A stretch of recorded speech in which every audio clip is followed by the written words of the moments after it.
How to become an Uber driver. Hello everyone, welcome to our channel. Let's see how we can do it. For this, you will have to open up your Play Store or App Store, and after that search for Uber driver application. After that, install it and open up this particular application.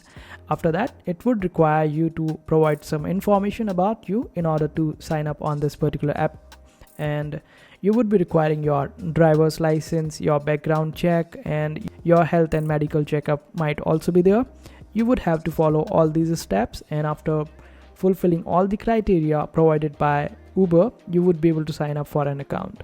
And after creating this particular account, you would be able to accept the rides in your locality and just simply accept these rides, provide your services, and you would be earning the money out of it.